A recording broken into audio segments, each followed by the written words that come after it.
The amount of bankruptcies in the economy is startling.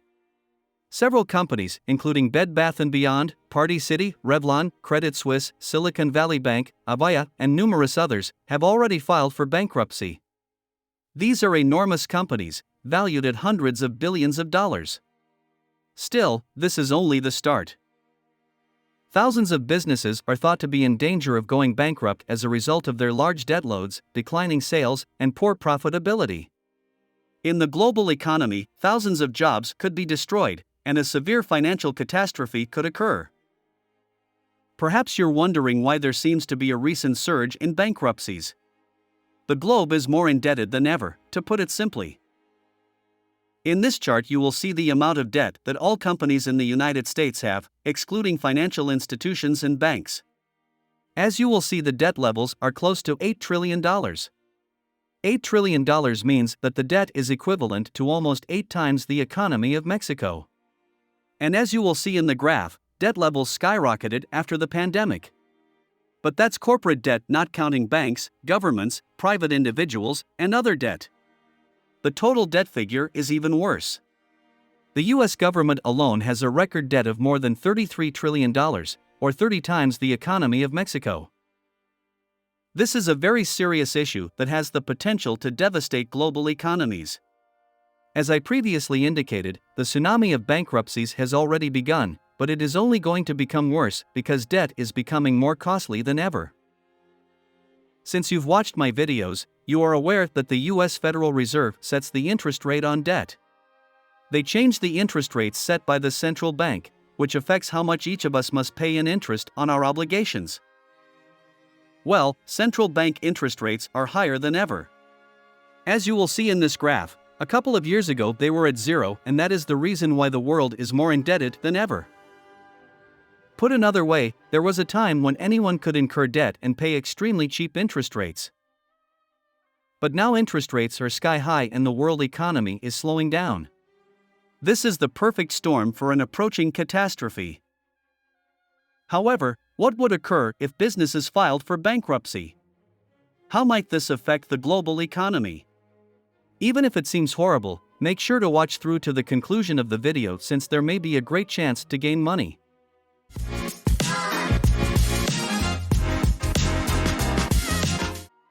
The Federal Reserve, which serves as the US central bank, accomplished a historic feat. It made all debt ultra cheap. That's right, when the pandemic hit, it was feared that the economy would freeze and cause a terrible collapse. To avoid this, the Federal Reserve lowered bank interest rates to 0%, as you will see in this chart. This led to an increase in the amount of money flowing into the economy, together with the stimulus provided to firms and employees. Everything experienced a sharp increase in price, from houses to stocks in the stock market to luxury items. This money surge caused everything to soar, and everyone appeared to be profiting from their investments. Thousands of people became millionaires overnight in cryptocurrency markets, by investing in Tesla, and even by buying houses, and the ultra-rich became even richer. However, this celebration came to an abrupt stop when inflation, one of the most dreaded economic issues, emerged. Yes, as a result of the system's excess money supply, prices increased for all goods and services, and the situation worsened as a result of the conflict in Ukraine. Here in this graph you will see how inflation skyrocketed in the United States, reaching almost 10%. In order to curb inflation, the Federal Reserve raised central bank interest rates, as you will see in this chart. And yes, for now inflation has decreased, but it is still high, which indicates that central bank interest rates are going to remain high. These central bank rates are crucial in the economy. They determine how expensive all debts in the economy are going to be. We all pay a greater amount of interest on our debts the higher they are. We all need to start spending less money on various goods as a result of rising interest rates. This is a major issue, though, if your business is heavily indebted and paying significantly greater interest on that loan. And for all those big corporations I mentioned earlier, that is precisely what happened. Due to their excessive debt and inability to pay interest, these businesses were compelled to file for bankruptcy. It may surprise you to learn that bankruptcies are a common and expected part of an economy. Yes, it is true that not every business should be maintained. In an economy, it's common for certain businesses to prosper while others fail. The companies who have large levels of debt, excessive expenses, and poor market adaptation are the ones that vanish. If you are enjoying this video and want to be aware of new videos, subscribe to this channel and turn on notifications. This is a cycle of dynamics. There are times when the number of bankruptcies is low. Usually, the economy is expanding during this time. However, the cycle starts with a wave of the weakest enterprises filing for bankruptcy when hard circumstances hit. Here in this chart you will see the bankruptcy cycle. As you will see, these cycles are completely normal in the economy and have happened many times. Here you will see that the worst bankruptcy cycle in the modern era was in 2008, and the closest we have had in recent years was right around the time of the pandemic. Here restaurants, hotels, and everything that was leisure had to go bankrupt because of the confinements. As you will see here, the bankruptcies have just started again. And all this is due to the high interest rates that we see on debts, and also the level of indebtedness which is at record highs. This is a rather significant issue right now. Bankruptcies have a ripple effect on the entire economy. In other words, businesses must first fire workers, which raises the unemployment rate. Then, those same businesses typically have clients and suppliers. They lose a significant client who is presumably not going to pay their final bills when their suppliers file for bankruptcy. Consequently, this sets off a global chain reaction in the economy that exacerbates the situation. Consider that businesses have a lot of debt. They now owe enormous interest on their debt, and to make things worse, a wave of bankruptcies is being caused by the faltering economy. To put it plainly, this might turn into a perfect storm for global trade. However, let's set aside businesses and discuss government debt instead. That's correct, governments can incur debt just like any other business or person. Due to their excessive spending, governments typically incur debt in order to pay for their deficits. And this occurs all around the world, believe it or not. With very few exceptions, every government in the world incurs debt. In the same way that corporations benefited from the cheap interest rates that were prevalent throughout the epidemic, governments too began borrowing money from one another in unprecedented amounts. And the United States is the nation with the highest amount of national debt in the world. Here in this graph you will see the debts owed by the US government. As you will see, this debt exceeds $33 trillion, almost 30 times the economy of Mexico. And as you will see in the graph, the debt skyrocketed during the pandemic, as I mentioned. Now, as I showed you, interest rates on all debts are at record levels. And governments are not exempt from this.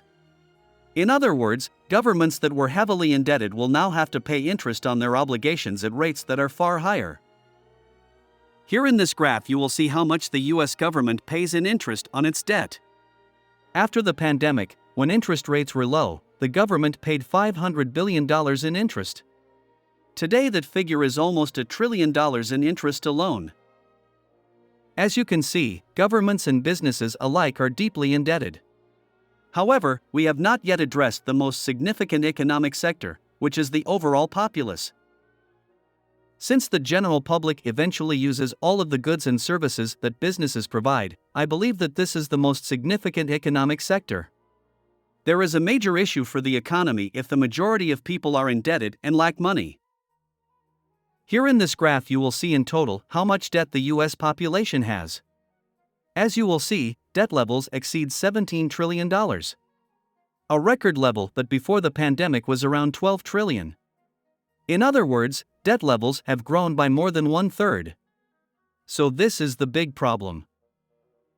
We have troubled businesses, governments, and the general public because of our excessive interest rates. These exorbitant interest rates erode your capacity to freely spend money and indulge in other activities.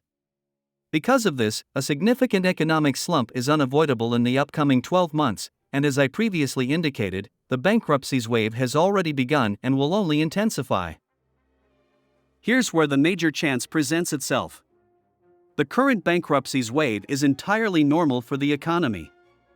Businesses who fail to adjust to their environment and are unable to withstand the high interest rates eventually fail. And this is something you may benefit from. Always buy low and sell high is a key economics principle. Purchasing properties from those in need is your best option during hard times. We now need to examine the industries that are most vulnerable to failure, and I have found 3 industries that have a high bankruptcy risk. The sectors of heavy machinery, consumer and commercial goods, and real estate. High interest rates are especially dangerous for real estate. Following the pandemic, a large number of owners of offices and shopping centers run the risk of going bankrupt. Following the pandemic, a large number of people decided to work from home and began making purchases online rather than in physical stores. Thus, this is a sector that will decline in China as well as in the US, Europe, and Latin America. Additionally, since I brought up malls, this connects me to the business and consumer sectors. These are stores that sell furniture, gadgets, and clothes yet haven't been able to go digital. Across Europe, there are closing stores that are liquidating by giving away everything they own at a reduced price. And last, there is a significant risk to the heavy machinery industry. Tractors, concrete trucks, and other vehicles primarily utilized in construction are usually owned by heavy equipment businesses. Due to the fact that a large number of businesses in this industry must have substantial debt in order to afford such machinery. Furthermore, these businesses won't last given the global slowdown in building. You are welcome to enter and benefit from this circumstance here. Always remember to purchase low and sell high because, in the end, the economy will always recover, and it will recover strongly. Which brings me to my question: are you ready for the impending flood of bankruptcies? How will you make the most of it, and how have you prepared for it? Tell us in the comments below.